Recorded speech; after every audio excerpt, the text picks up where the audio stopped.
আমরা আরো কঠোর থেকে কঠোরতর আন্দোলনে যাব।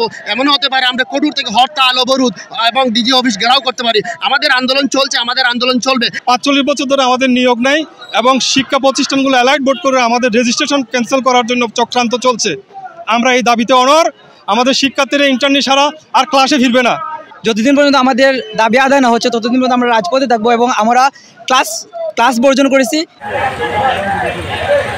আমাদের আন্দোলন কিন্তু সিলেট না, সারা দেশব্যাপী আন্দোলন চলছে। আমাদের আন্দোলন চলমান। আমাদের যে 4টা দাবি আছে সেই 4টা দাবি যদি না মানা হয় তারা আমরা আরো কঠোর থেকে কঠোরতর আন্দোলনে যাব। এমনও হতে পারে আমরা কঠোর থেকে হরতাল, অবরোধ এবং ডিজি অফিস ঘেরাও করতে পারি। আমাদের আন্দোলন চলছে, আমাদের আন্দোলন চলবে। কারণ দীর্ঘ 45 বছর ধরে আমরা জ্বলছি। আর কত জ্বলবো? যখন তোমার কেউ ছিল না তখন ছিলাম আমরা। এখন সব হয়েছে, আমাদের ডিএমএফকে বঞ্চনা করা হয়েছে। আপনাদের মাধ্যমে দেখাতে যাচ্ছি, এই দেখেন কুমুলমতি ছেলেরা দীর্ঘ 7 দিন ধরে, আমাদের প্রোগ্রাম শুধু আজকে না, আমাদের প্রোগ্রাম কিন্তু চলমান এবং চলছে। আমরা আশা করি আপনাদের মাধ্যমে আমাদের মাননীয় প্রধানমন্ত্রী দেখলে নিশ্চয়ই তিনি বঙ্গবন্ধুর কন্যা, উদার মনের কন্যা, তিনি আমাদের দাবিগুলো মেনে নেবেন। যদি দাবি মেনে না হয় তাহলে আমরা কঠোর থেকে কঠোর আন্দোলন করব। আরেকটা কথা উল্লেখ করছি, আমরা কোনো রাজনৈতিক সংগঠন নয়, আমরা সাধারণ শিক্ষার্থী। মেডিকেল অ্যাসিস্ট্যান্ট ট্রেনিং মেটস থেকে আমরা পাশ করেছি। আমরা 4 বছরের ডিপ্লোমা কোর্স। ইনশাল্লাহ আমরা এই বাংলাদেশে এখন পর্যন্ত দাবি আন্দোলন রাজপথ ছাড়া হয় না। ইনশাল্লাহ আমরা আমাদের দাবি রাজপথের মাধ্যমে মোকাবেলা করে আদায় করে ছাড়বো ইনশাল্লাহ। আমাদের নিয়োগ, পদ সৃজন, তারপর হচ্ছে যে অ্যালার্ট বোর্ড গঠন, তারপর হচ্ছে যে আমাদের ইন্টার্নশিপ, তারপর হলো যে আপনারা যাচ্ছেন আমাদের উচ্চশিক্ষা। এই 4 দফা দাবি। যেহেতু ৪৫ বছর ধরে আমাদের নিয়োগ নেই এবং শিক্ষা প্রতিষ্ঠানগুলো অ্যালার্ট বোর্ড করে আমাদের রেজিস্ট্রেশন ক্যান্সেল করার জন্য চক্রান্ত চলছে। আমরা এই দাবিতে অনড়। আমাদের শিক্ষার্থীরা ইন্টারনেট ছাড়া আর ক্লাসে ফিরবে না।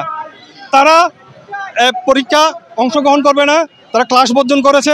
যতদিন না আমাদের এই দাবি বাস্তবায়ন হয় ততদিন আমাদের এই ছাত্রছাত্রী এবং কি আমাদের বিডিএমএ কেন্দ্রীয় সংগঠন তাদের সাথে আছে। আমরা সহমত পোষণ করেছি। আমাদের অঙ্গ সংগঠনের নেতৃবৃন্দ এখানে আছেন।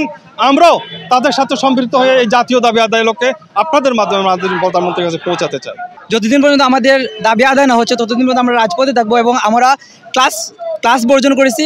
একাডেমিক সব, প্রশাসনিক সব ধরনের ক্লাস বর্জন, একাডেমিক প্রশাসনিক সব কিছু বর্জন করেছি আমরা। এবং যতদিন পর্যন্ত আমাদের এই 4 দফা দাবি না আদায় হচ্ছে ততদিন পর্যন্ত প্রত্যেকটা মেটসে তালা ঝুলানো থাকবে। এই সিদ্ধান্ত আমরা নিয়েছি।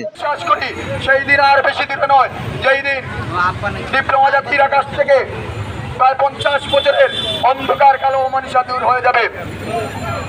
আমি সবাইকে জানাই আন্তরিক শুভেচ্ছা এবং রক্তিম শুভেচ্ছা। আমাদের অনুষ্ঠানের প্রধান অতিথি হিসাবে উপস্থিত হয়েছেন কেন্দ্রীয় বিডিএমের অতিরিক্ত মহাসচিব, সাথের সহসভাপতি অমিত দাস। আমাদের মাঝে উপস্থিত আছেন কেন্দ্রীয় বিডিএমের